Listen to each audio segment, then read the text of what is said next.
ഇന്നത്തെ തിരുവചന ചിന്തയ്ക്ക് ആധാരമായി കൊരിന്ത്യർക്കെഴുതിയ 1-ാം ലേഖനം 8-ാം അധ്യായം അതിൻ്റെ 3-ാമത്തെ വാക്യം.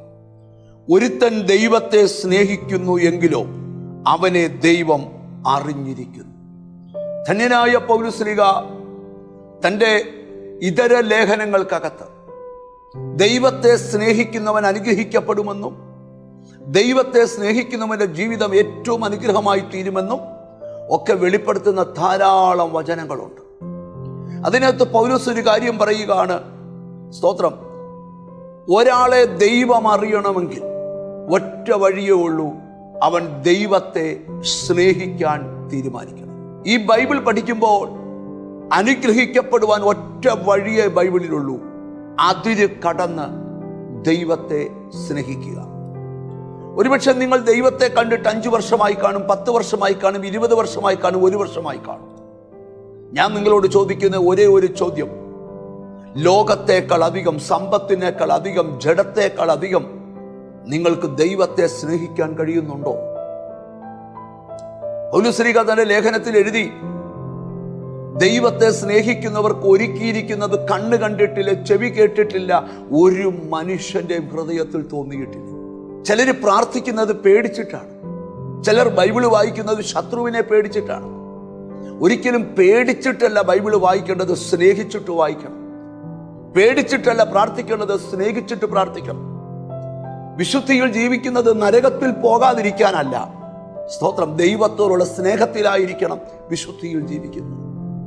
ഇവിടെ വേദപുസ്തകം നമ്മളെ പഠിപ്പിക്കുകയാണ്, സ്തോത്രം, പൗലോസ്ലീഹ 3-ാം സ്വർഗം വരെ പോയ മനുഷ്യൻ കൊരിന്തിലെ സഭയോട് പറയുകയാണ്, നാട്ടുകാരും നിന്നെ അറിഞ്ഞില്ലെങ്കിലും നിങ്ങൾ പേടിക്കണ്ട, നിങ്ങൾ ദൈവത്തെ സ്നേഹിച്ചാൽ നിങ്ങളെ ദൈവം അറിയേണ്ടതുപോലെ അറിയും. എത്ര വലിയൊരു അനുഭവമാണ് ദൈവത്തെ സ്നേഹിക്കുന്നവരെ ദൈവം അറിയുന്നു എന്നുള്ള ആത്മീയ ധ്യാനം. ഇന്ന് നിങ്ങളോട് തന്നെ ചോദിച്ചേ, ബൈബിളിൽ വായിക്കുന്ന ലോക സ്നേഹം ദൈവത്തോട് ശത്രുത്വമാണ്. ലോകത്തിൽ പാർക്കാം, പക്ഷെ ലോകത്തെ സ്നേഹിക്കാൻ പാടില്ല. അബ്രഹാമിന്റെ വെളിപ്പാട് ബൈബിളിലുണ്ട്.